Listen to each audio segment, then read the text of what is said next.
ជាយាមអង្វរបងមិនស្ដាប់ទូរៀបរាប់រហូតដល់ស្លាប់ក៏គ្មានប្រយោជន៍ស្នេហាអូនជាតិនេះជួបរឿងប្រន់គេបានកំណត់ទុករួចស្រេចហើយទូយំដល់លេចផែនដីក៏គ្មានថ្ងៃលេចបេះដូងថ្លៃឲ្យត្រឡប់មករកអូនវិញឡើយស្នេហ៍ចំមនុស្សចិត្តដាច់គ្មានស្ដាយក្រោយចម្លើយមិនស្របសំណួរហេតុអ្វីខ្ញុំស្រឡាញ់គេបើសិនពេលឈឺចាប់វែងយ៉ាងហ្នឹងហេតុអ្វីក្តីសង្ឃឹមខ្ញុំត្រូវឲ្យទៅគេតើក្តីស្នេហាស្មោះមានឬទេបើសិនខ្ញុំភ្លេចគេមានថ្មីហេតុអ្វីទៅហូតទឹកភ្នែកបើសិនស្អែកនៅមានស្នាមញញឹមហេតុអ្វីខ្ញុំរំពឹងចាំតែមនុស្សម្នាក់នេះឬបេះដូងអូនស្គាល់តែបងនឹងទឹកភ្នែកភ្លៀងស្រង់ហូរអញស្បា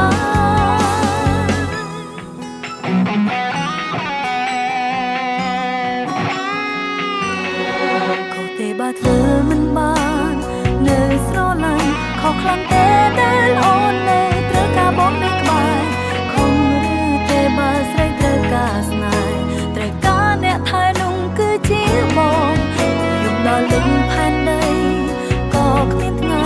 លេចបេះដូងថ្លៃឲ្យត្រឡប់មករកអូនវិញឡើយស្នេហ៍ចំមនុស្សចិត្តដាច់គ្មានស្ដាយក្រោយចម្លើយមិនស្របសំណួរហេតុអ្វីខ្ញុំស្រឡាញ់គេបើសិនពេលឈឺចាប់វែងយ៉ាងហ្នឹង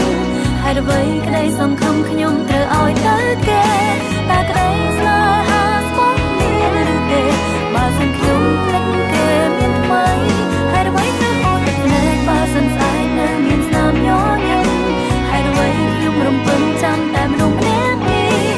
ឬបេះដូងអូនស្គាល់តែបងនឹងទឹកភ្នែកភ្លៀងស្រង់ហូរអញស្បា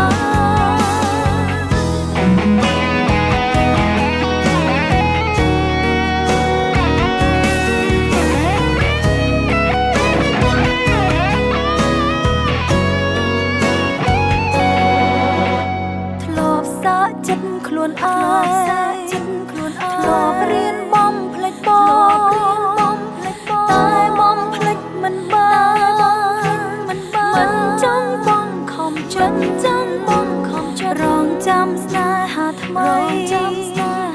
រងចាំថ្ងៃភ្លេចបងចាំបេះដូងបដូរពណ៌ទ្រាំកំដរចិត្តឈឺហេតុអ្វីខ្ញុំស្រឡាញ់គេបើសិនពេលចាប់វែងយ៉ាងហ្នឹងហេតុអ្វីក្តីសង្ឃឹមខ្ញុំត្រូវឲ្យទៅគេតើក្តីស្នេហាស្មោះមានឬទេបើសិនខ្ញុំភ្លេចគេមានថ្មីហេតុអ្វីត្រូវហូតទឹកភ្នែកបើសិនស្អែកនៅមានស្នាមញញឹមហេតុអ្វីខ្ញុំរំពឹងចាំតែមនុស្សម្នាក់នេះឬបេះដូងអូនស្គាល់តែបងនឹងទឹកភ្នែកភ្លៀងស្រង់ហូរអញស្បាឬបេះដូងអូនស្គាល់តែបងម្នាក់ទឹកភ្នែកធ្លាក់ស្រង់ហូរឥតស្បា